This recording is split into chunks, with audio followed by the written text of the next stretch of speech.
Yeah, sulod na, sulod.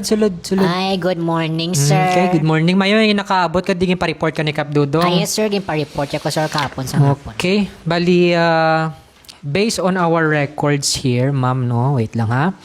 Ikaw ang number 1 nga may pinakadamo nga kabataan sa pumuluyo ni Kap Dudong. Ay, hindi man na yung Okay, manamis. so luyag yata ni mabalaan ang imo classification. Ano imo nga puklo? Buntitol, dalitan, o kon ugto-ugto? Ay, ang aya pati poklo ko, hilabdan nyo. Nahuya ko ako na ya. Nga uhuya ikaw. Nga nahuya ikaw. Ha, nga nahuya ikaw. Naka-highlight dire, 16 ang imo kabataan.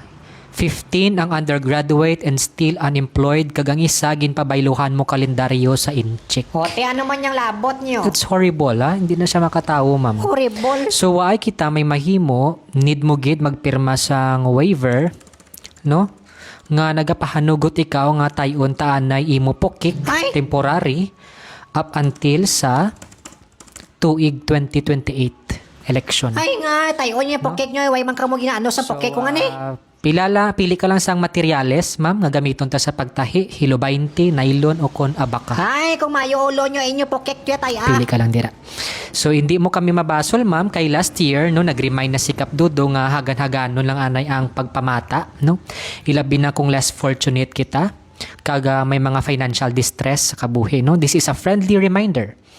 Wala man niya nagkulang si Kap Dudong sa inyo, no? Wala man tani di si Kap Dudong dara labot o galing. Nag-post ka pa sa Facebook. Post. Ote, ano No? karon ko nag-post ko? Nag-post ka pa sa Facebook, nagpabati-bati ka sa administrasyon ni Kap Dudong nga ginapabayaan ka mo sa inyo opisyalis dire sa barangay, which is very unethical. Ay, tsakto man. Which is very unethical. Yes, it is the duty of the government to secure and protect the welfare of its people. However, ma'am, as parents, you are still obligated to work and fulfill the basic needs of your children, most especially their education. Tinga hindi kami botante, No? how? The government can provide you support, but the primary responsibility of shaping a child's future begins at home. So sa balay na siya gaumpisa, ma'am. So hindi mo mabaso lang gobyerno kun nga amo ka muna. Ano hindi mabasol So man? may duwa ka mo ka choice, ma'am, temporary closure kag permanent closure. Closure ano yung pamatsagan nyo sa pokek ko, highway? For temporary closure, need mo gid nga ipatahi ang imo monarkiya. Ay kamo to ya patahi. For permanent closure, need tagid nga tamnan pikulo ang imo monarkiya kag palokpon. Ay ano yung matsagan nyo sa pokek ko, hiliwatan Happy New Year? So ay kada may mahimo. Last year, Ano way man mahimo man? may memo nga ginpalibot si Kap Dudong. Ginhingadlan ato nga guidelines on responsible birth planning to support sustainable population growth. Letche, puro ka mo guideline. Nagpirma ka lang, why ka to kay chindis ang ginabasa nyo. Hindi man naiyaman namin nga halos everyday diri ka sa barangay mang solicit sang inyo tiligangon. Isang election gintakpan nyo, karatulan nyo, balay na mo nami man. As much as possible, we do not wish to hurt you. Hindi na mo na intensyon nga makasakit sa inyo balatsagon. However, on several occasions, you have been repeatedly reminded not to bring not to bring another child into the world considering your current severe financial distress. Nara na, ang hambal nyo san obuligan yung pumuloyo nyo. So, ginhambalan mo pa ang isa namon kakagawad sang tinaga nga alinganga. Ay, tod man. No? Ginambalan mo ang isa namon kakagawad nga alinganga siya simply because why ka ginhatagan sang pangdalawat bugas. Kay bago lang man sila nag-ani nga madinalok kid sa akon. Is it right? Is it correct?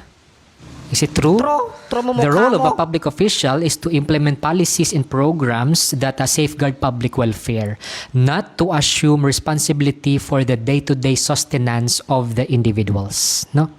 Hindi na siya namon, ma'am, responsibilidad. So, natuslukan ka na anesthesia? Anesthesia? Why pa eh? Why pa? Patuslok na to sa sentro. Patuslok na to sa anesthesia sa sentro naton for schedule ka na subong mapatahi poklo. Temporary closure lang naton, hambala lang sila for the meantime, no, patakdan ka lang anay namon kateter para kahit papaano may guluwaan ang imo nga ihi. Ay, hindi ko niya ako magpatahi akong pokloya. Nagakurog ka haw? Kurog ikaw man bla. Nagakurog ka man? Nahadlok ka? Nadlok eh. Nahadlok ka?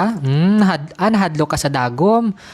Tidi ng dagom o kuntarugo. Ay, grabe na inyo yung mga Ah. pamangkot niya. Ang dagom niya, do kagatla na sang subay. Ang tarugo, doan ning angkla niya sang barko nga may sarait.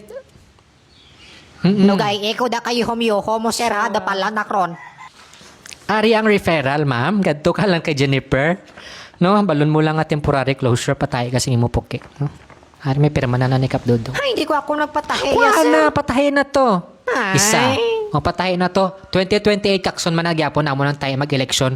Magboto ka, gadto ka di sa barangay intis magboto, no?